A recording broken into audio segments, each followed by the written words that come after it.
بسم اللہ الرحمن الرحیم۔ شیخ العرب والعجم عارف باللہ حضرت مولانا شاہ حکیم محمد اختر صاحب رحمۃ اللہ علیہ یعنی میرے پیارے دادا جان رحمۃ اللہ علیہ کی کتاب سکون قلب کی بے مثال نعمت۔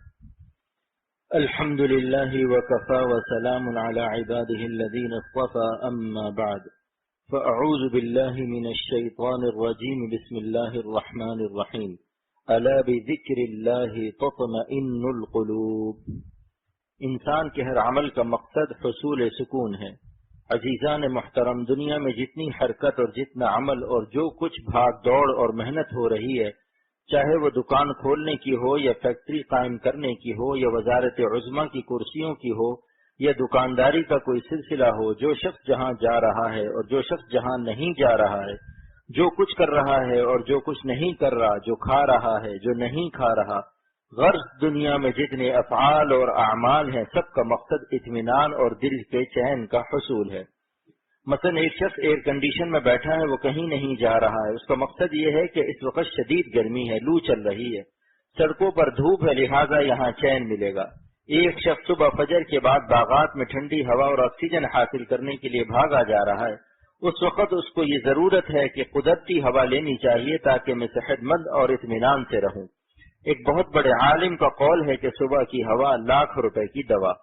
غرض یہ کوئی حرکت، کوئی سکون، کوئی قول، کوئی فعل، جو کچھ بھی انسان صبح سے لے کر رات کو سونے کے وقت تک کرتا ہے، یہاں تک کہ جو سو بھی رہا ہے، تو ان سب کا مقصد دل کا چین اور قلب کا سکون ہے، اس کے سوا کچھ نہیں۔ اگر کسی کو معلوم ہو جائے کہ فلاں کام کرنے سے دل کو پریشانی ہوگی، بے اطمینانی ہوگی، تو اس کام کو کوئی عقل مند آدمی نہیں کر سکتا، البتہ پاگل مستثنا ہے۔ پاگل پریشانی والا کام بھی کر لے گا، اور ہاں بندر بھی مستثنا ہے۔ بندر پر دو لطیفے یاد آ گئے۔ ایک جعلی پیر نے کوئٹہ میں ایک شخص سے کہا کہ تمہاری ترقی ہو جائے گی، تم کو پروموشن مل جائے گا، بشرطے کہ میرے کمرے میں جہاں مرید لوگ آتے ہیں وہاں عمدہ قسم کے صوفے اور عمدہ قسم کے قالین ڈلوا دو، اور ایک وظیفہ بھی پڑھنا پڑے گا۔ اس میں ایک شرط یہ ہے کہ وظیفہ پڑھتے وقت بندر کا خیال نہ کرنا۔ تو اس نے کہا حضور صوفہ کتنے میں آئے گا؟ آپ ہم سے نقد لے لیجئے، اپنی پسند کا سامان خرید لیجئے۔ یہ آج سے 15 برس پہلے کی بات ہے۔ تو جعلی پیر نے 10,000 روپے لے لیے۔ اب جناب بجائے ترقی ہونے کے وہ جس عہدے پر تھا اس سے بھی نیچے گر گیا۔ اب اسے بہت غصہ آیا، اس نے جعلی پیر سے کہا کہ آپ نے صوفے کا عیش بھی حاصل کر لیا، میں نے 10,000 روپے بھی دے دیے اور آپ کا بتایا وہ وظیفہ بھی پڑھا، لیکن آپ نے جو کہا تھا ترقی ہو جائے گی تو ترقی کے بجائے تنزل ہی ہو گئی۔ اس نے کہا کہ صاحب آپ نے وظیفہ پڑھنے کی شرط پوری نہیں کی تھی۔ یہ پیر بہت چالاک تھا، اس نے کہا کہ جب تم نے وظیفہ شروع کیا تھا تو بندر کا خیال آیا تھا کہ نہیں؟ اس نے کہا اگر تو مجھے بندر کے خیال سے منع نہ کرتا تو زندگی بھر کبھی بھی بندر کا خیال نہیں آتا، لیکن الانسان حریص اذا منع، انسان کو جس چیز سے منع کر دیا جاتا ہے اسے خواہ مخواہ اس چیز کا خیال آتا ہے۔ لہذا تم نے ایسی شرط لگائی کہ اگر ہم بھی تمہیں اس شرط کے ساتھ کوئی وظیفہ بتا دے تو تم بھی مستثنا نہیں ہو سکتے۔ دوسرا لطیفہ یہ ہے کہ نقل کے لیے عقل چاہیے۔ ایک بندر درخت پر بیٹھا کارپینٹر یعنی بڑھئی کو لکڑی چیرتے ہوئے دیکھ رہا تھا۔ اتنے میں بڑھئی کو ناشتے کے لیے گھر جانا پڑا تو اس نے لکڑی کا جتنا حصہ چیر دیا تھا اس میں لکڑی کا ایک ٹکڑا لگا دیا تاکہ دونوں حصے پھر مل نہ جائیں۔ اب بندر کو خیال آیا ہے کہ کیا وجہ ہے کہ انسان جو کام کرے ہم نہ کر سکیں۔ اس نے درخت سے اتر کر آرا چلانا شروع کر دیا۔ جب اس نے تھوڑا سا آرا چلایا اور لکڑی کے دونوں حصوں کا فاصلہ زیادہ ہوا تو لکڑی کا وہ ٹکڑا جو بڑھئی پھنسا کر گیا تھا گر گیا، جس کی وجہ سے لکڑی کے دونوں حصے آپس میں مل گئے اور بندر کا ایک پیر اس میں آ گیا۔ اب بندر ایسا زور سے چلائے کہ زندگی میں کبھی ایسا نہ چلایا ہوگا۔ بڑھئی نے جو آواز سنی تو ناشتہ چھوڑ کر بھاگا کہ کیا ماجرا ہو گیا۔ جب اس نے دیکھا کہ بندر اس مصیبت میں مبتلا ہے تو فوراً لکڑی کا ٹکڑا اٹھایا اور لکڑی کے دونوں حصوں کو چیر کر ان کے بیچ میں رکھ دیا۔ جب دونوں حصوں میں فاصلہ ہو گیا تو بندر نکل کر بھاگا، اور اس طرح بھاگا کہ پھر مڑ کر اس طرف دیکھتا بھی نہیں تھا۔ گناہوں سے لذت حاصل کرنے والے کی مثال بالکل یہی مثال گناہوں کی لذت کی ہے۔ جو شخص یہ سمجھتا ہے کہ اللہ تعالیٰ کی نافرمانی اور گناہ میں ہمیں چین ملے گا، بس اس کا حال بھی یہی ہے کہ گناہ کرتے وقت تھوڑا سا مزہ ملتا ہے، جیسے خارش کی بیماری میں مزہ آتا ہے۔ حکیم الامت مجدد الملت حضرت مولانا اشرف علی صاحب تھانوی رحمۃ اللہ علیہ فرماتے ہیں کہ بے وقوف لوگ خارش کی بیماری میں کھجانے کا مزہ لیتے ہیں اور کہتے ہیں کہ جب کھجاتا ہوں تو مزہ آ جاتا ہے، لیکن کھجانے کے بعد جب خون نکلتا ہے اور کھجاتے کھجاتے کھال پھٹ جاتی ہے تو اتنی جلن ہوتی ہے کہ شروع میں جو یہ کہتا ہے کہ آہا ایسا مزہ آ رہا ہے جیسے میری شادی ہو رہی ہے اور ولیمے کی دیگ چڑھ رہی ہے، بریانی پک رہی ہے، شامیانے لگ رہے ہیں، لیکن جب خارج کر لینے کے بعد کھال پھٹ جاتی ہے اور خون نکلنے لگتا ہے اور جلن بڑھ جاتی ہے تو پھر کہتا ہے اوفو، بیوی بھی بھاگ گئی اور شامیانے بھی اجڑ گئے۔ حسن رخصت ہوا گلے مل کے، شامیانے اجڑ گئے دل کے۔ یہ اس فقیر کا شعر ہے۔ میری شاعری کو سن کر بڑے بڑے شاعر تعجب کرتے ہیں کہ ملا ہو کر ایسے شعر کہتا ہے۔ بس اللہ تعالیٰ کا شکر ہے، حالانکہ میرا کوئی استاد نہیں ہے، میرا درد میری شاعری کا استاد اور امام ہے۔ میں نے کبھی کسی استاد سے شاعری نہیں سیکھی۔ ایک شخص نے پوچھا کہ آپ کو شاعری کیسے آ گئی؟ میں نے کہا کہ مجھ کو تمہارے درد نے، یعنی اللہ تعالیٰ کے درد نے شاعر بنا دیا۔ اللہ تعالیٰ کی محبت کا درد جس کو مل جاتا ہے پھر اس کی شاعری شاعری ہوتی ہے، ورنہ محض تک بندی اور دماغی کوشش ہوتی ہے۔ گناہ کے تقاضوں کا علاج۔ تو اس نے کہا کہ خارج کے وقت تو کھجانے میں بڑا مزہ ہے، لیکن اب اتنی تکلیف ہو رہی ہے اور ایسا معلوم ہو رہا ہے کہ ولیمے کی دیگیں اڑ گئی، شامیانے اجڑ گئے اور بیوی بھی مر گئی۔ گناہ کا بھی بالکل یہی حال ہے۔ شیطان گناہ میں مزہ ڈال دیتا ہے، لیکن آپ بتائیے کہ خارج کا علاج کھجانا ہے یا خون صاف کرنے کی دوا پینا ہے؟ خارج کا علاج کھجانا اور مزہ لینا نہیں ہے، ورنہ تو سڑتے سڑتے سارے جسم کی کھال خراب ہو جائے گی، ہاتھی جیسی کھال ہو جائے گی۔ میں نے ہندوستان میں ایک ایسا مریض دیکھا جس کی کھال خارج کی وجہ سے ہاتھی جیسی ہو گئی تھی۔ خارج کی بیماری ایسی بری ہے اور یہ خون کی خرابی سے ہوتی ہے۔ اس مریض کی بیماری ایسی بڑھ گئی تھی کہ انسان بھی معلوم نہیں ہو رہا تھا۔ تو خارج کا علاج کیا ہے؟ مصفی خون، خون صاف کرنے والی دوا پی جائے۔ جب اندر سے خون صاف ہو جائے گا تو کھجانے کا دل ہی نہ چاہے گا، نہ کھال پھٹے گی، نہ خون نکلے گا، نہ سوزش ہوگی، آرام سے رہے گا۔ جن لوگوں کا خون خراب نہیں ہے ان کو کوئی کھجانے لگے تو کہیں گے کیا مذاق کر رہے ہو، مجھے خارج نہیں ہو رہی کیونکہ خون صاف ہے۔ تو جس طرح خارج کا علاج کھجانا نہیں ہے، اسی طرح گناہ کے تقاضوں کا علاج گناہ کرنا نہیں، بلکہ دل کی جس خرابی اور فساد سے گناہ کے تقاضے پیدا ہو رہے ہیں، دل کی اس گندگی اور خباثت کا علاج کرا لیجیے تاکہ قلب سقیم، قلب سلیم ہو جائے، دل میں اللہ کا خوف آ جائے، قیامت کا یقین آ جائے، پھر گناہ چھوڑنے میں پریشانی نہیں ہوگی، بلکہ گناہ چھوڑ کر آپ خوشی محسوس کریں گے۔ اس کو ایک مثال سے سمجھیے۔ اہل اللہ کی صحبتوں سے گناہ چھوڑنا آسان ہو جاتا ہے۔ ایک شخص 10,000 روپے رشوت لے کر چلا، اتنے میں اس کا ایک دوست موٹر سائیکل پر آیا، اس کے کان میں کہا کہ تمہارے ان نوٹوں پر جو تم نے رشوت میں لیے ہیں تم کو پھانسنے کے لیے اور جیل میں ڈالنے کے لیے دستخط کیے گئے ہیں، لہٰذا تمہیں پکڑنے کے لیے تمہارے پیچھے پولیس کی جیپ آ رہی ہے۔ تو اس نے جلدی سے وہ نوٹ کھلے ہوئے گٹر میں ڈال دیے۔ اب بتائیے جناب، اس وقت 10,000 کی رقم کو گٹر میں ڈالنے پر اس کو کچھ مجاہدہ ہوگا، پریشانی ہوگی یا خوشی ہوگی؟ تو جو لوگ یہ کہتے ہیں کہ خبردار بزرگوں کے پاس مت جانا، اللہ والوں کے پاس مت جانا، علماء دین اور علماء ربانیین کے پاس مت جانا ورنہ گناہوں کا عیش چھوڑنا پڑے گا، تو ہمارے شیخ شاہ ابرار الحق صاحب دامت برکاتہم فرماتے ہیں کہ گناہ چھوڑنا نہیں پڑے گا، بلکہ گناہ چھوڑ کر دل خوش ہو جائے گا۔ جب اللہ پر یقین آ جائے گا، جب اس کو اپنے دوست کے کہنے سے پولیس کی گاڑی پر یقین آ گیا تھا، اسی طرح جب اللہ اور رسول پر، جنت اور دوزخ پر اور قیامت کی پیشی پر اتنا ہی یقین آ جائے گا تو بڑے بڑے گناہ، پرانے سے پرانے گناہ کی لذتوں کو اور پرانی سے پرانی عادتوں کو چھوڑ کر انسان خوشی محسوس کرے گا، اللہ تعالیٰ کا شکر ادا کرے گا کہ یا اللہ آپ کا احسان ہے کہ آپ نے اپنے غضب اور قہر کے عذاب سے مجھ کو حفاظت نصیب فرمائی۔ اللہ کے غضب کے سائے میں ایک سانس بھی جینا شرافت عبدیت اور شرافت بندگی کے خلاف ہے۔ کیا عجب ہے کہ اسی وقت موت آ جائے اور جس حالت میں انسان کو موت آئے گی اسی حالت میں قیامت کے دن اٹھایا جائے گا۔ رسول اللہ صلی اللہ علیہ وسلم کے پیارے امتی کون ہیں؟ یہاں میں ایک حدیث سنانا چاہتا ہوں، اس حدیث کا حوالہ بھی دینا چاہتا ہوں۔ ہم لوگوں نے سرور عالم صلی اللہ علیہ وسلم کو نہیں دیکھا، آپ کو دیکھے بغیر آپ کی رسالت اور آپ کی نبوت پر ایمان لائے ہیں۔ بتائیے محمد رسول اللہ صلی اللہ علیہ وسلم پر ہم سب کا ایمان ہے یا نہیں؟ تو سرور عالم صلی اللہ علیہ وسلم ارشاد فرمایا، متى القا احبائی، میں اپنے حبیبوں سے، اپنے پیاروں سے کب ملوں گا؟ حبیب کی جمع احبا، جیسے طبیب کی جمع اطباء۔ تو صحابہ نے عرض کیا، السنا احباؤک، کہ ہم آپ کے پیارے اور حبیب نہیں ہیں؟ آپ صلی اللہ علیہ وسلم ارشاد فرمایا، انتم اصحابی، تم میرے صحابہ ہو، میرے ساتھی ہو، وَأَحِبَّائِي الَّذِينَ يُؤْمِنُونَ بَعْدِي وَلَمْ يَرَوْنِي، میرے حبیب اور میرے پیارے وہ ہیں جو میرے بعد مجھ پر ایمان لائیں گے حالانکہ انہوں نے مجھ کو دیکھا بھی نہیں ہوگا۔ بتائیے دیکھنے کے بعد ایمان لانا زیادہ آسان پڑتا ہے یا بغیر دیکھے ایمان لانا زیادہ آسان ہے؟ انسان کی عبادت فرشتوں سے افضل کیوں ہے؟ علامہ ابن حجر اسقلانی رحمت اللہ علیہ بخاری شریف کی شرح فتح الباری میں تحریر فرماتے کہ جو لوگ بغیر دیکھے زمین پر اللہ کو یاد کر رہے ہیں ان کے ذکر عالم غیب پر ملائکہ عالم شہادت کے ذکر کو چھوڑ کر زمین پر آتے ہیں اور ان کے ذکر کا مزہ لیتے ہیں۔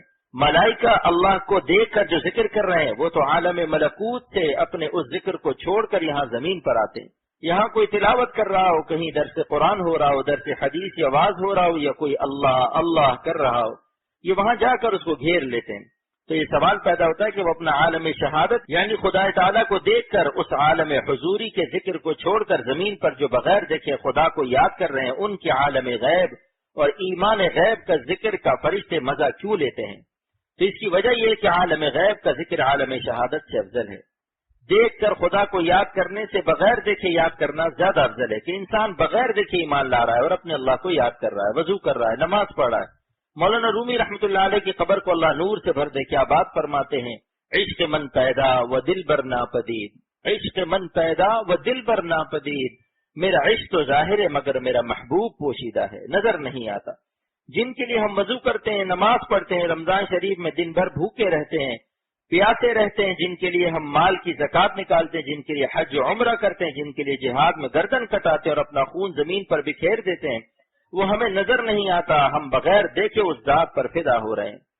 شوق جہاد میں مولانا شاہ اسماعیل شہید رحمۃ اللہ علیہ کے مجاہدات۔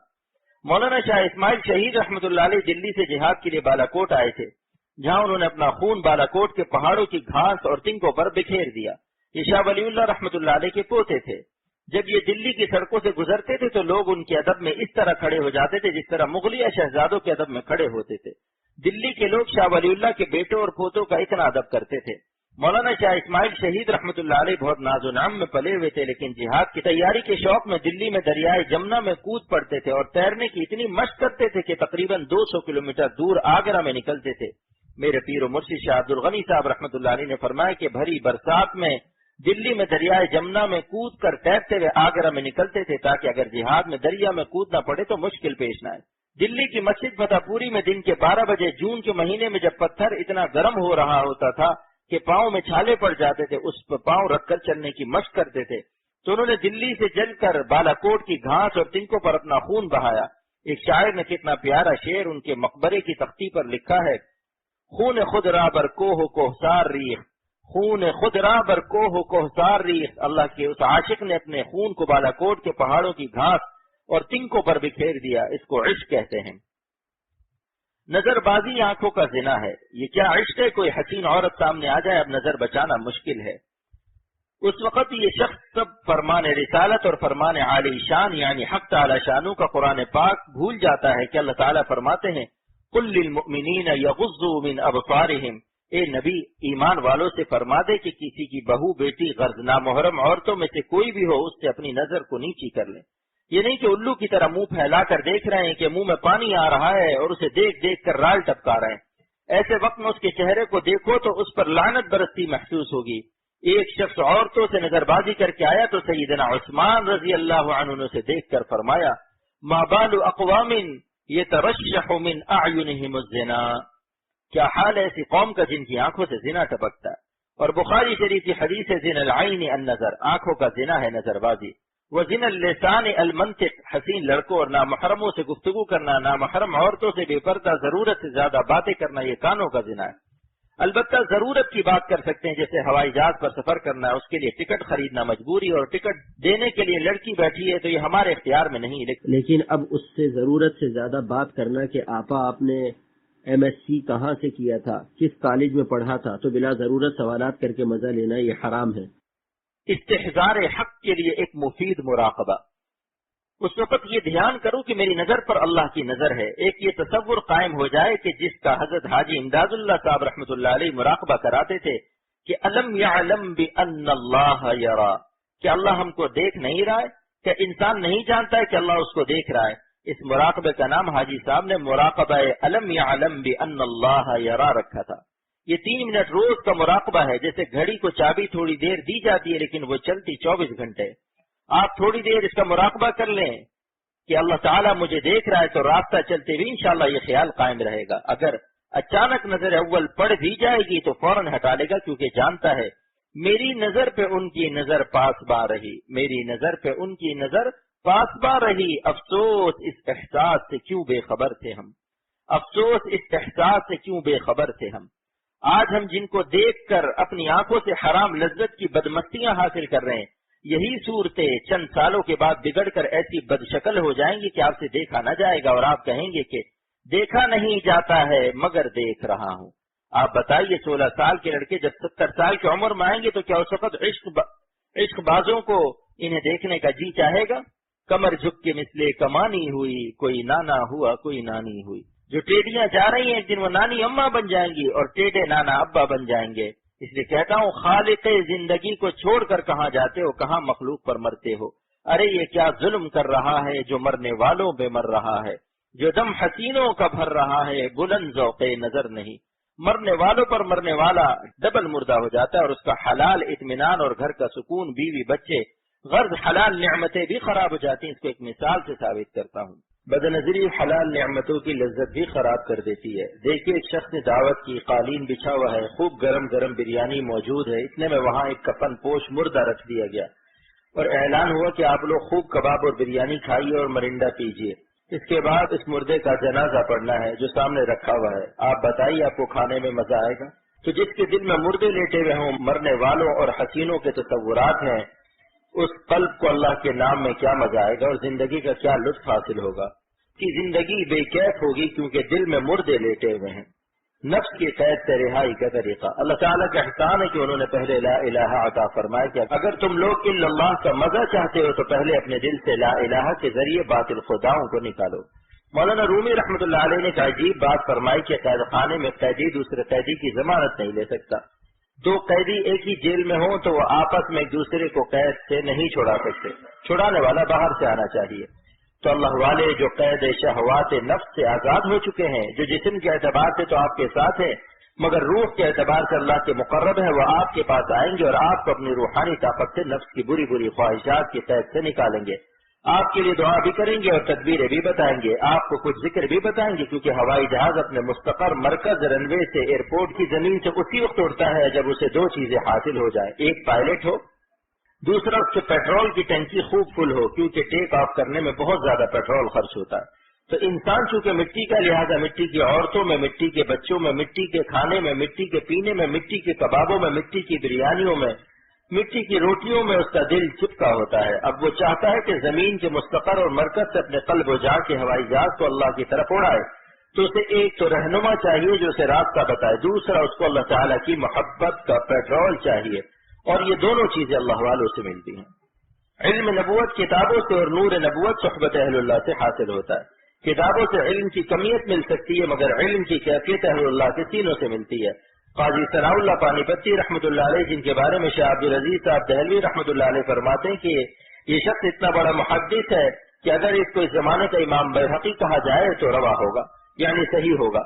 تو قاضی ثناء اللہ پانی پتی اپنی کتاب میں لکھتے ہیں کہ دیکھو علم تو تمہیں کتابوں سے مل جائے گا مگر حضور صلی اللہ علیہ وسلم کا نور نبوت اور نور باطن درویشوں یعنی اللہ والوں کے سینوں سے ملے گا۔ اہل اللہ کی صحبت پر ایک شعر یاد آیا، جو آگ کی خاصیت وہ عشق کی خاصیت، جو آگ کی خاصیت وہ عشق کی خاصیت، ایک خانہ بخانہ ایک سینہ بسینہ ہے، ایک خانہ بخانہ ہے ایک سینہ بسینہ ہے۔ میرے شیخ شاہ عبد الغنی رحمۃ اللہ علیہ فرمایا کرتے تھے کہ حکیم اختر، اللہ کا راستہ طے کرنا، نفس سے مقابلہ کرنا، نفس کی گندی گندی خواہشات کو چھوڑنا یوں تو مشکل ہے، لیکن اگر کسی اللہ والے کا ہاتھ میں آ جائے اور اس کی صحبت نصیب ہو جائے تو اللہ کا راستہ نہ صرف آسان ہو جاتا ہے بلکہ مزیدار بھی ہو جاتا ہے۔ ارے پھر اس کا سجدہ ہوتا ہے، اور کیسا سجدہ ہوتا ہے؟ مولانا رومی رحمۃ اللہ علیہ اس سجدے کی کیفیت بیان فرماتے کہ اللہ والوں کی صحبت سے جو سجدہ ملتا ہے اس سجدے کی کیا کیفیت ہوتی ہے؟ لے کے ذوق سجدہ پیش خدا، لے کے ذوق سجدہ پیش خدا، خوشتر آید از دو صد مملکت تورا، خوشتر آید از دو صد مملکت تورا۔ وہ ایک سجدہ جو پیش خدا ہوتا ہے یعنی اللہ کے سامنے ہوتا ہے، مولانا اس کا ذائقہ بیان کر رہے ہیں کہ جب تو اس سجدے میں جا کر سبحان ربی الاعلیٰ کہے گا تو تجھ کو 200 سلطنت سے زیادہ مزہ اس سجدے میں آئے گا۔ دین کس سے سیکھنا چاہیے؟ لیکن نفس نیاز مندی نہیں چاہتا، کہتا ہے کہ میں بھی انسان ہوں، شیخ بھی انسان ہے۔ ایک انسان دوسرے انسان کی نیاز مندی کیوں اختیار کرے؟ بس یہی چیز مانے ہوتی ہے۔ لیکن اگر اپنی تاریخ دیکھیں کہ ہمارے اکابر جو علم کے بڑے بڑے آفتاب و مہتاب سورج اور چاند تھے، انہوں نے بھی اپنے سے کم علم والوں کی صحبت اٹھائی ہے۔ پیٹرول لینے کے لیے پیٹرول پمپ والے سے یہ نہیں پوچھا جاتا کہ تم نے ایم ایس سی کیا ہے یا نہیں، یہ دیکھا جاتا ہے کہ اس کے پاس پیٹرول ہے یا نہیں۔ لیکن اگر کسی ملاوٹ والے پیٹرول پمپ یعنی جعلی پیر کے پاس چلے گئے تو وہاں آپ کا ایمان ہی ختم ہو جائے گا. لہذا سچے متبع شریعت اور سنت کے پابند اہل اللہ کو دیکھو جنہوں نے بزرگوں کی غلامی کی اور ان کے صحبت یافتہ ہے، ان سے دین سیکھو. اہل اللہ کی صحبت سے سلوک آسان ہو جاتا ہے. اہل اللہ کی صحبت پر ایک شعر یاد آیا، پہلے وہ پڑھتا ہوں. مجھے سہل ہو گئی منزلیں کہ ہوا کے رخ بھی بدل گئے، مجھے سہل ہو گئی منزلیں کہ ہوا کے رخ بھی بدل گئے. تیرا ہاتھ میں آ گیا تو چراغ راہ کے جل گئے، تیرا ہاتھ میں آ گیا تو چراغ راہ کے جل گئے. مولانا رشید احمد گنگوہی رحمۃ اللہ علیہ حضرت حاجی امداد اللہ صاحب رحمۃ اللہ علیہ سے فرماتے کہ حضرت میرا دل چاہتا ہے کہ میں آپ سے بیعت ہو جاؤں، مگر مجھ سے تہجد کے وقت اٹھا نہیں جاتا. اگر آپ میری یہ شرط قبول کرتے کہ میں تہجد نہیں پڑھوں گا تو میں آپ سے مرید ہو جاؤں گا. تو حاجی صاحب نے فرمایا کہ تم مرید ہو کر شرط لگاتے ہو تو پیر کو بھی ایک شرط لگانے کا اختیار ہے. کہا کہ آپ کی کیا شرط ہے؟ فرمایا تھوڑا سا اللہ اللہ کر لینا، کچھ ذکر بتاؤں گا، ان کا نام لینے کی برکت سے خود ہی اڑ جاؤ گے. دل اڑ کر خود ہی اللہ سے چپک جائے گا. اللہ خالق مقناطیس ہے، جو مقناطیس پیدا کر سکتا ہے اس خالق کے نام میں کتنے مقناطیس ہوں گے. اتنی بڑی دنیا کے گولے پر جس پر ہم آپ بیٹھے ہیں، دنیا کے اس گولے پر پہاڑ بھی قائم ہے اور سمندر کا پانی بھی لگا ہوا ہے، ریل گاڑی بھی چل رہی ہے، اس گولے کے اوپر ہم بھی چل رہے ہیں. جو لوگ اس وقت زمین کے نیچے والے حصے کی طرف ہیں ان کا سر نیچے اور پیر اوپر ہے. اگر ہم آپ معمولی سی چیز مثلا ایک قلم کو دیکھیں جس کا وزن بھی تھوڑا سا ہے لیکن یہ اوپر سے چھوڑنے سے نیچے گر جاتا ہے، لیکن دنیا کیوں نہیں گرتی؟ یہ کیوں فضا میں معلق ہے؟ یہ نظام شمسی و قمری غرض فلکیات اور ارضیات کا سارا نظام اللہ تعالیٰ کی قدرت کی نشانی ہے. اللہ کے اس مقناطیسی نظام کو دیکھو کہ کس طرح سے وہ سارے عالم کو سنبھالے ہوئے ہیں. تو جو ان کا نام لے گا کیا وہ ان کا نہیں بنے گا؟ ذاکر ذکر کی برکت سے مذکور تک پہنچ جاتا ہے. اللہ کے نام میں ایسے مقناطیسی اثرات ہیں کہ اگر کوئی کسی اللہ والے کے مشورے کے مطابق ان کا نام لیتا ہے تو اس کا دل ان سے چپک جاتا ہے. اب آپ کہیں گے کہ جناب آپ ہمیں چھوڑتے ہی نہیں، کہتے ہیں کہ کسی اللہ والے کو پیر نہیں بناتے تو مشیر ہی بنا لو. خواجہ صاحب نے حکیم الامت رحمۃ اللہ علیہ سے پوچھا تھا کہ بغیر پیر کے ہم محض ذکر سے اللہ تک کیوں نہیں پہنچ سکتے؟ تو حضرت نے فرمایا کہ پہنچو گے تو ذکر ہی کی برکت سے. جیسے کاٹتی تو تلوار ہی ہے مگر جب کسی سپاہی کے ہاتھ میں ہوتی ہے. تو ذکر کے ساتھ اور کسی مشیر اور مربی کے مشورے سے اس کی توجہ بھی ہونی چاہیے. ذاکر اللہ تک پہنچ جاتا ہے.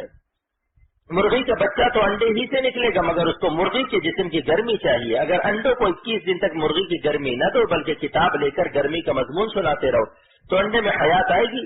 اور ایک بات یہ بھی ہے کہ یہ نہ دیکھو کہ میں زیادہ علم والا ہوں، میرے پیر کا علم مجھ سے کم ہے.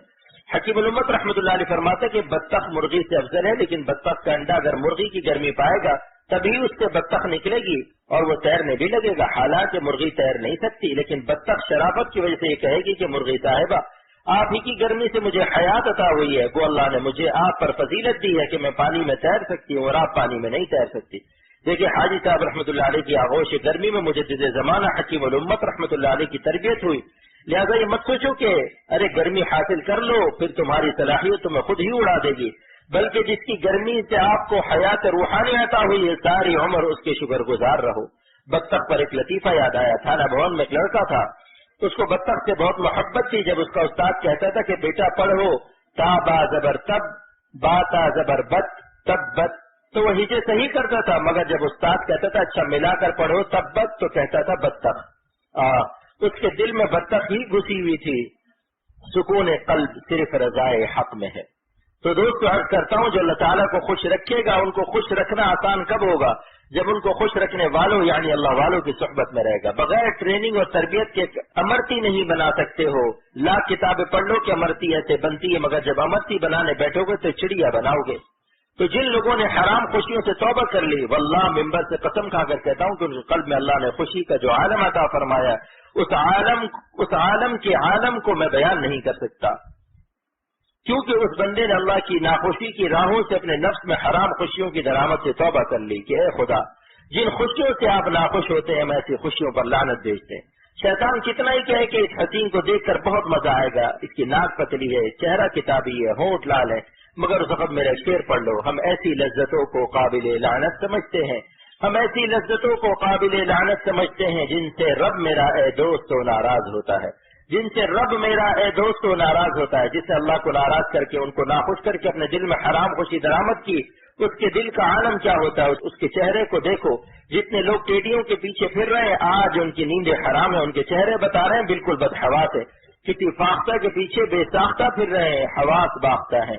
اس پر مجھے اپنا ایک شعر پڑھنا پڑتا ہے، ہتھوڑے دل پہ ہیں مغزے دماغ میں کھونٹے، بتاؤ عشق مجازی کے مزے کیا لوٹے۔ مولانا رومی رحمۃ اللہ علیہ فرماتے ہیں جس کی کالی زلفوں پر پاگل ہو رہے ہیں، جو تمہاری عقل اڑائی جا رہی ہے، وہی حسینہ جب 70 سال کی بڈھی ہو جائے گی تو تم کو اس کی زلف بڈھے گدھے کی دم معلوم ہوگی۔ مولانا نے بڈھے گدھے سے تشبیہ دی ہے، جوان گدھے سے تشبیہ نہیں دی، کیونکہ بعض منچلے ایسے ہیں کہ کہتے ہیں کہ جوانی جس کسی کی بھی ہو بھلی معلوم ہوتی ہے۔ انبیاء علیہ السلام سب سے بڑے ماہرین نفسیات ہیں۔ اللہ تعالیٰ انبیاء علیہ السلام کو ماہر نفسیات پیدا کرتا ہے۔ دیکھیے حضور صلی اللہ علیہ وسلم فرماتے ہیں کہ جب بچہ 10 سال کا ہو جائے، بچی 10 سال کی ہو جائے تو ان کا بستر الگ کر دو، چاہے سگے بہن بھائی ہوں، سگی بہن بھی ہو تو بھی 10 سال کے بعد سگی بہن اپنی سگی بہن کے ساتھ نہیں لیٹ سکتی، 10 سال کے بعد سگا بھائی سگے بھائی کے ساتھ نہیں لیٹ سکتا۔ کیا یہ دلیل نہیں کہ سرور عالم صلی اللہ علیہ وسلم کو نفسیات کے تقاضوں سے کس قدر باخبر کیا گیا تھا؟ اس حدیث کو جب میں نے سنا ہے تو ایک 70 برس کے بوڑھے نے کہا میں نے 9 برس کی عمر میں ایک بچے کو گناہ کرتے دیکھا، اس لیے اگر ضرورت محسوس کرے تو 10 سال سے پہلے ہی بستر الگ کر دے، کیونکہ آج کل فتنے کا دور ہے۔ سید الانبیاء صلی اللہ علیہ وسلم کی کیا شان تھی، آپ صلی اللہ علیہ وسلم کی غلامی کے صدقے میں اللہ تعالیٰ اولیاء اللہ کو بھی نبوت کے فیضان سے کچھ حصہ علم نفسیات کا عطا فرماتا ہے۔ اس لیے مولانا رومی رحمۃ اللہ علیہ نے مصرع لگایا کہ جیسے تم کو بڈھے گدھے کی جھڑی ہوئی دم سے نفرت ہوتی ہے، ایسے ہی ان حسینوں کے بڑھاپے میں تم کو ان سے نفرت ہو جائے گی، لہٰذا ایسے بگڑنے والوں پر جن کی شکل بگڑنے والی ہے، خدا کے لیے ان پر اپنی زندگی کو مت بگاڑو۔ بگڑنے والے پر بگڑنا ڈبل بگڑنا ہے، اور ایک دن ایسا آئے گا کہ جب آنکھ بند ہوگی تو زمین پر جتنے دل بہلانے والے سامان ہیں جن سے ہم خدا کو چھوڑ کر دل لگا رہے ہیں، اس وقت پتہ چلے گا کہ ہم نے دل کو کس سے بہلایا تھا۔ موت دنیا کی تمام لذتوں کو ختم کر دیتی ہے۔ مولانا رومی رحمۃ اللہ علیہ فرماتے کہ ایک بادشاہ تھا جو 5 دریاؤں سے اپنے قلعے کے اندر پانی لیتا تھا، مگر قلعے کے اندر کوئی کنواں نہیں کھودا۔ ایک دانش مند وزیر نے کہا کہ قلعے کے اندر کنواں کھدوا لیں، چاہے کھارا پانی نکلے، جان بچانے کے لیے تو کافی ہوگا۔ مگر بادشاہ نے بزبان حال کہا آج تو عیش سے گزرتی ہے، آج تو عیش سے گزرتی ہے، عاقبت کی خبر خدا جانے، عاقبت کی خبر خدا جانے۔ غالب کے شعر سے کیا ہوتا ہے، بس دشمن نے پتہ کر لیا کہ اس بادشاہ کے قلعے میں پانی کا کوئی کنواں نہیں ہے، لہذا اسے تمام دریاؤں پر بند باندھ دیا۔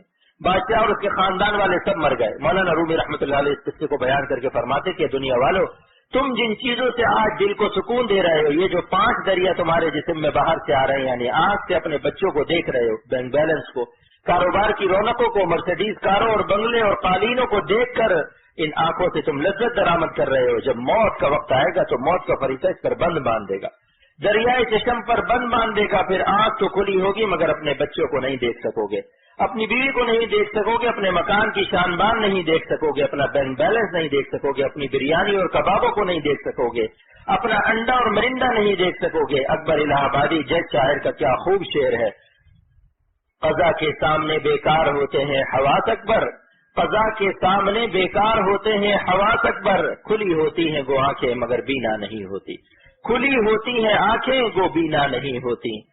بیوی آنکھیں چیر کر کہتی ہے میاں میرے لیے مرتے تھے، جماعت سے نماز بھی نہیں پڑھتے تھے، اب آنکھیں کھول کر مجھے ایک نظر تو دیکھ لو۔ تو آنکھ کھلی ہے مگر بیوی کو نہیں دیکھ سکتا۔ بچے کہہ رہے ہیں کہ بابا آپ رات دن میرے گال چومتے تھے، مجھے پیار کرتے تھے، آج ایک نظر مجھے دیکھ لو۔ بچے بابا کی آنکھ کھول رہے ہیں مگر بابا ہے کہ اب دیکھ نہیں سکتے، آنکھ کھلی ہے اور ابھی جسم میں روح بھی ہے۔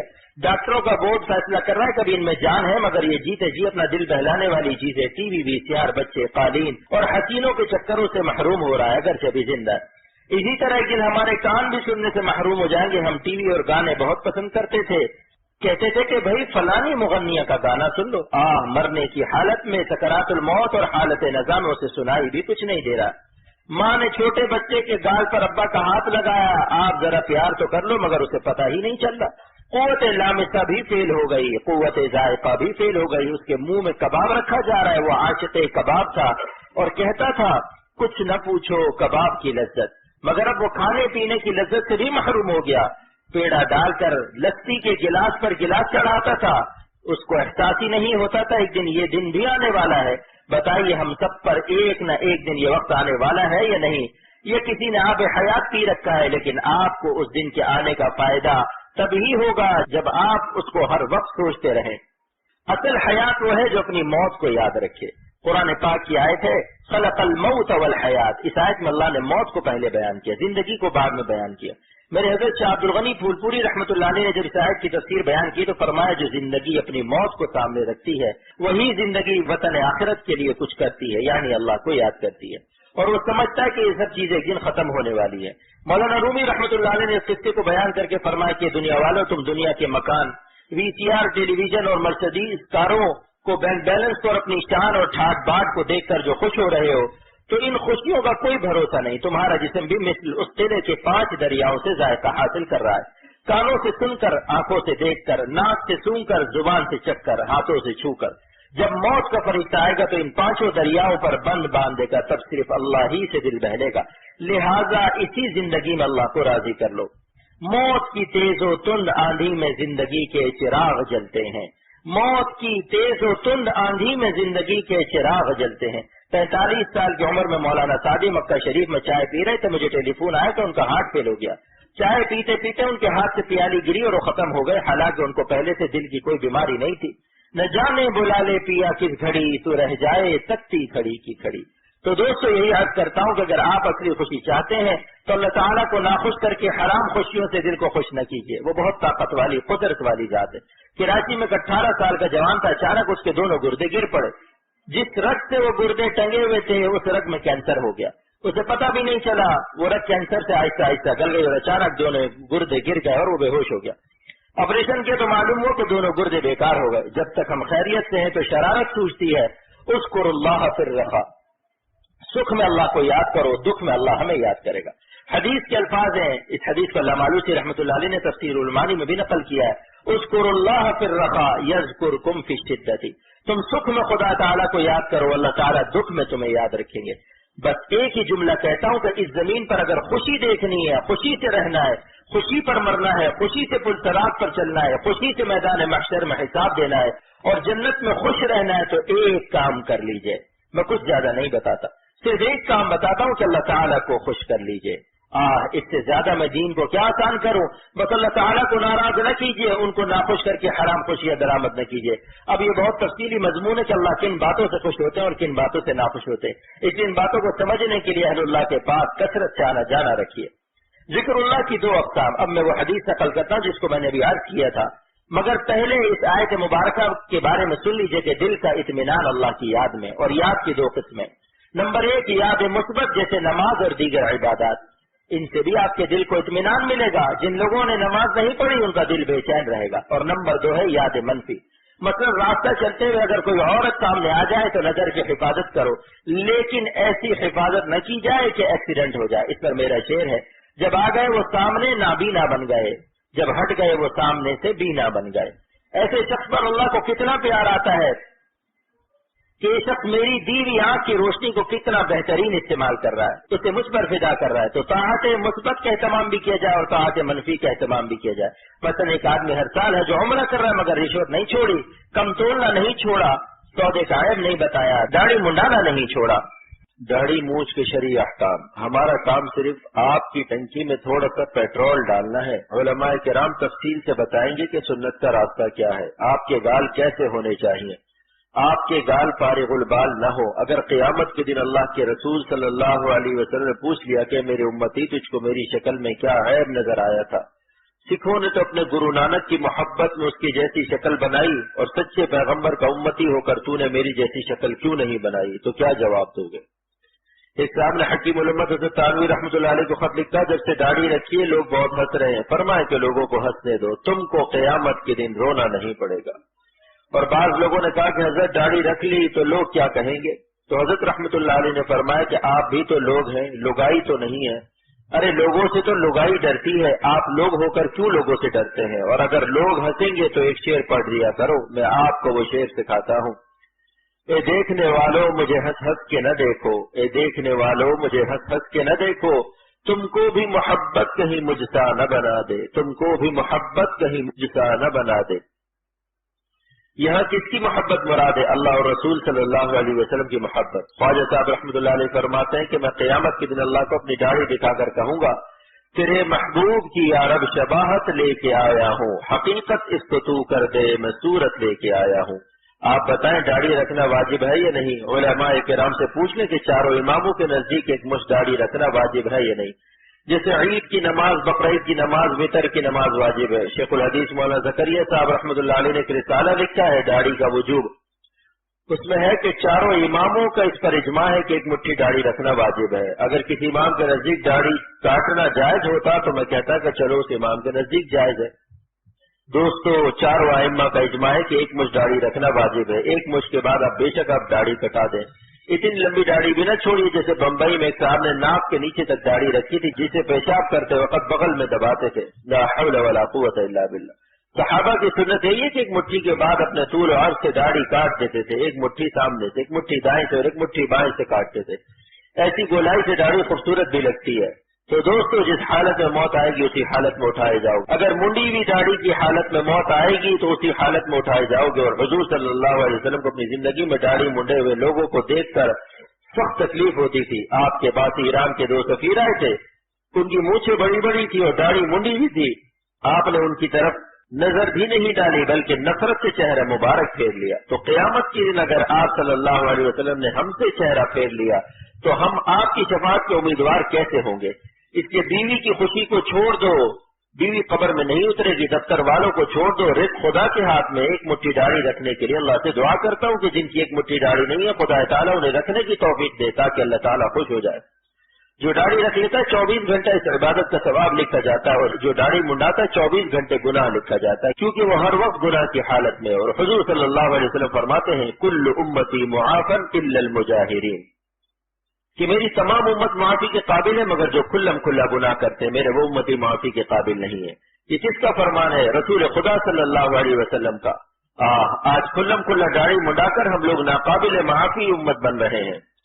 دوستو، داڑھی رکھنے کے بعد انشاءاللہ آپ کے گال بھی آپ کو دعائیں دیں گے، کیونکہ جب آدمی صبح تو اٹھتا ہے اور گال پکڑ کے اس پر لوہے کا بلیڈ چلاتا ہے، پہلے کوٹ کو سنگل کوٹ کہتے ہیں، دوسرے کو ڈبل کوٹ کہتے ہیں اور تیسرے کو کھوٹی اکھاڑ کوٹ کہتے ہیں۔ تو گال بھی بدعا دیتے ہیں کہ کس ظالم سے پالا پڑا ہے، اللہ نے اتنا ملائم گال دیا، اس پر یہ ظالم تیز دھار لوہا پھیر رہا ہے۔ داڑھی پر ایک لطیفہ یاد ہے، ایک مولوی صاحب ایک مسٹر سے ملنے گئے تو وہ اپنا بچہ لے آئے کہ مولوی صاحب دم کر دو۔ وہ بچہ مولوی صاحب کو دیکھ کر رو دیا کیونکہ اس نے کبھی داڑھی نہیں دیکھی تھی۔ تو مسٹر صاحب کہتے ہیں کہ مولوی صاحب اسی لیے تو ہم داڑھی نہیں رکھتے کیونکہ داڑھی سے بچے بھی گھبراتے ہیں۔ اب ہمارا بچہ آپ کو دیکھ کر رونے لگا تو مولانا نے کہا کہ داڑھی دیکھ کر نہیں رویا، آج اس کو ابا مل گیا ہے، ابا سے ڈر کر رویا ہے، کیونکہ ابا کی عظمت ہوتی ہے، بچے ماں سے اتنا نہیں ڈرتے جتنا ابا سے ڈرتے ہیں۔ تو مسٹر صاحب کہنے لگے کیسے معلوم ہوا کہ بچہ آج ابا سے ملا ہے؟ انہوں نے کہا کہ اس کی دلیل یہ ہے کہ جب بچہ تمہارے گال دیکھتا ہے اور اپنی ماں کے گال دیکھتا ہے تو سمجھتا ہے کہ شاید میری 2 اماں ہیں۔ آج اس کو پتہ چلا کہ ابا کس کو کہتے ہیں۔ تمہارا گال اور تمہاری بیوی کا گال ایک جیسا ہی تو لگ رہا ہے۔ تو چھوٹے بچے نادان ہوتے ہیں، وہ بیچارے تو یہی سمجھتے ہیں کہ شاید میری 2 اماں ہیں۔ تو دونوں دوست تھے، خوب ہنسے۔ خیر، یہ تو لطیفے کی بات ہو گئی۔ ایک بات اور ہے کہ مونچھوں کو بڑی نہ رکھیے۔ شیخ الحدیث نے اوجز المسالک شرح موطا امام مالک کی جلد نمبر 6 کتاب اللباس میں ایک حدیث نقل کی ہے، من طول شاربہ لم ینل شفاعتی، جس نے بڑی مونچھیں رکھی وہ میری شفاعت نہیں پائے گا۔ مگر بڑی مونچھ کی تعریف کیا ہے؟ اوپر والے ہونٹ کا کنارہ کھلا رہے، یہ کنارہ مونچھوں سے ڈھکنے نہ پائے، اگر مونچھیں برابر کر لے تو سب سے افضل ہے۔ مونچھوں کا اعلیٰ درجہ ہے۔ شیخ الحدیث صاحب کا بھی یہی فیصلہ ہے کہ مونچھیں باریک رکھو، تھوڑی بڑی بھی ہو جائے تو بھی جائز ہے، لیکن اوپر والے ہونٹ کا کنارہ نہ چھپنے پائے۔ مردوں کے لیے ٹخنا چھپانا حرام ہے۔ اب ایک کام اور کرنا کہ ٹخنا ہمیشہ کھلا رکھے، پاجامہ لنگی عبا اور جبہ سے بھی ٹخنا نہیں چھپنا چاہیے کیونکہ یہ حرام ہے، حرام ہے، حرام ہے۔ ابن حجر الاسقلانی نے شرح بخاری میں لکھا ہے فَأَمَّا الظَّاهِرُ الْأَحَادِيثِ يَدُلُّ عَلَى تَحْرِيمِ الْإِسْبَالِ، یعنی ٹخنے کا چھپانا چاہے کبر سے ہو چاہے کبر سے نہ ہو، ہر حال میں حرام ہے، بلکہ کبر سے ہو تو ڈبل گناہ کبیرہ ہے، اور اگر کبر نہیں ہے تو بھی حرام ہے۔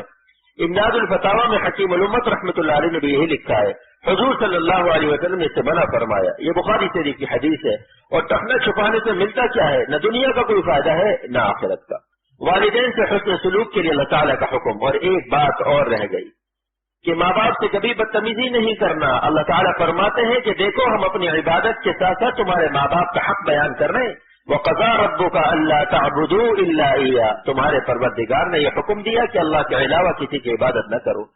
وَبِالْوَالِدَيْنِ إِحْسَانًا، اور والدین کے ساتھ اچھا سلوک کرو۔ إِمَّا يَبْلُغَنَّ عِندَكَ الْكِبَرَ أَحَدُهُمَا أَوْ كِلَاهُمَا، اگر والدین میں سے کوئی ایک یا دونوں تمہارے پاس بڑھاپے کو پہنچ جائے، فَلَا تَقُل لَّهُمَا أُفٍّ، تو انہیں اف تک نہ کہو۔ ولا تنہرہما، نہ انہیں جھڑکو، وقل لہما قولا کریما، بلکہ ان سے عزت کے ساتھ بات کیا کرو، واخفض لہما جناح الذل من الرحمہ، اور ان کے ساتھ محبت کا برتاؤ کرتے ہوئے اپنے آپ کو انکساری سے جھکاؤ، وقل رب ارحمہما کما ربیانی صغیرا، اور یہ دعا کرو یا رب جس طرح انہوں نے میرے بچپن میں مجھے پالا آپ بھی ان کے ساتھ رحمت کا معاملہ کیجیے۔ اللہ تعالیٰ نے اپنی عبادت کے ساتھ ماں باپ کے احسان کو بیان فرمایا، انہیں کبھی اف بھی نہ کہو، ان کو جھڑکو بھی مت، اور ان سے عزت کے ساتھ بات کرو اور ان کا اکرام کرو، اور اپنے کندھوں کو ان کے سامنے پست رکھو، ان سے اکڑ کر بات مت کرو، انہیں آنکھیں مت دکھاؤ، کیونکہ جب تم چھوٹے تھے تب انہوں نے تمہیں کتنی مشقتیں اٹھا کر پالا تھا، اور ان کے لیے دعا بھی کرو اے میرے رب جیسے ماں باپ نے ہمیں بچپن میں پالا آپ بھی ان پر رحمت نازل فرمائیں۔ امت کی پریشانی کے اسباب، اب وہ حدیث بیان کرتا ہوں جو ہمارے لیے تعزیانہ عبرت ہے۔ حضور صلی اللہ علیہ وسلم صحابہ سے فرماتے ہیں متی القا احبائی، میں اپنے حبیبوں سے کب ملوں گا؟ حبیب پیارے کو کہتے ہیں، دوست کو کہتے ہیں، محبوب کو کہتے ہیں۔ صحابہ نے عرض کیا السنا احباؤک، کہ ہم آپ کے حبیب نہیں ہیں؟ آپ نے فرمایا انتم اصحابی، تم میرے صحابہ ہو، واحبائی الذین یؤمنون بعدی ولم یرونی، میرے احبا وہ ہیں جو میرے بعد مجھ پر ایمان لائیں گے اور انہوں نے مجھے دیکھا بھی نہیں ہوگا۔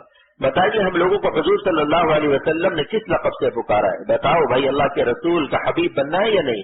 تو کیا حبیب اور دوستوں کا یہی کام ہے؟ جس عظیم ذات نے ہمیں حبیب کے لقب سے نوازا، ہم ان کے دل کو نافرمانیاں کر کے، داڑھی منڈا کر، ہر وقت گانا بجانا کر کے دکھائیں۔ گانے بجانے کو مٹانے کے لیے تو آپ بھیجے گئے ہیں، اور آج ہر گھر میں گانا بجانا ہو رہا ہے، اور دیواروں پر جانداروں کی تصویریں ٹنگی ہوئی ہیں، جس کی وجہ سے امت پریشان ہے۔ لہٰذا میرے ایک ہی جملہ سن لیجئے کہ زمین والے کبھی خوشی کا تصور بھی نہیں کر سکتے اگر آسمان والے کو ناراض کر رکھا ہے۔ میں یہ معمولی بات نہیں کر رہا ہوں، کسی کو دیکھ کر صاحب فلاں شخص تو گانا بجانا کر کے اور شراب و زنا کر کے بھی عائد سے رہ رہا ہے، مرسڈیز موٹر چلا رہا ہے، وٹامن کھا کر موٹا تگڑا ہو رہا ہے، تو اس بات کو خوب اچھی طرح سمجھ لو کہ جب دشمن ملک کا بادشاہ حملہ کرتا ہے تو بادشاہ ہی کو گرفتار کرتا ہے، سپاہی کو گرفتار نہیں کرتا۔ تو اللہ جس سے ناراض ہوتا ہے اس کے جسم میں دل جو بادشاہ ہے اس کے دل کا چین اڑا دیتا ہے۔ اب وہ بریانی پلاؤ کھا رہا ہے مگر اس کا دل پریشان ہے۔ دل گلستہ تھا تو ہر شے سے ٹپکتی تھی بہار، دل بیاباں ہو گیا عالم بیاباں ہو گیا، اور جس طرف کو رخ کیا تو نے گلستہ ہو گیا، تو نے رخ پھیرا جدھر سے وہ بیاباں ہو گیا۔ بریانی اور شامی کباب کھانے والے، مرسڈیز پر گھومنے والے جو لوگ نماز روزہ نہیں کر رہے، اللہ کو خوش نہیں کر رہے، واللہ کہتا ہوں کہ سر پر قرآن رکھ کر پوچھ لو کہ کیا ان کے دل کو چین حاصل ہے؟ اب ایک شخص جو 2 میلوں کا مالک ہے، بے شمار مال و دولت ہے، کاروں کی بہت بڑی تعداد ہے، کہ میرے پاس آیا اس وقت میرے شیخ زندہ تھے، اس نے کہا کہ اگر آپ نے اپنے حضرت سے دعا نہ کروائی تو میں خودکشی کر لوں گا۔ میں نے کہا کہ تمہاری تو فیکٹریاں فیصل آباد میں، لاہور میں، کراچی میں ہیں، تم تو بہت مالدار آدمی ہو، تم کو کیا پریشانی ہے؟ اس نے کہا صاحب دل کا چین اللہ کے ہاتھ میں ہے، پریشانی کے کچھ اسباب ہیں جن کی وجہ سے میرا دل ہر وقت پریشان رہتا ہے، اس لیے دوستو یہی عرض کرتا ہوں، وہ گرمی ہے ہجراں وہ تیری یاد کی خون کی، وہ گرمی ہے ہجراں وہ تیری یاد کی خون کی، جیسے کہیں دھوپ میں سایہ نظر آئے، جیسے کہیں دھوپ میں سایہ نظر آئے۔ اللہ کو یاد کرنے والے دھوپ میں بھی چلیں گے تو دل میں اللہ کے نام کا ایئر کنڈیشن ہوگا، کھال تو گرم ہو جائے گی مگر دل ٹھنڈا رہے گا، اور خدا کو ناراض کر کے ایئر کنڈیشن میں رہنے والوں کی کھال تو ٹھنڈی ہوگی لیکن خدا ان کا دل پریشانیوں سے گرم رکھے گا۔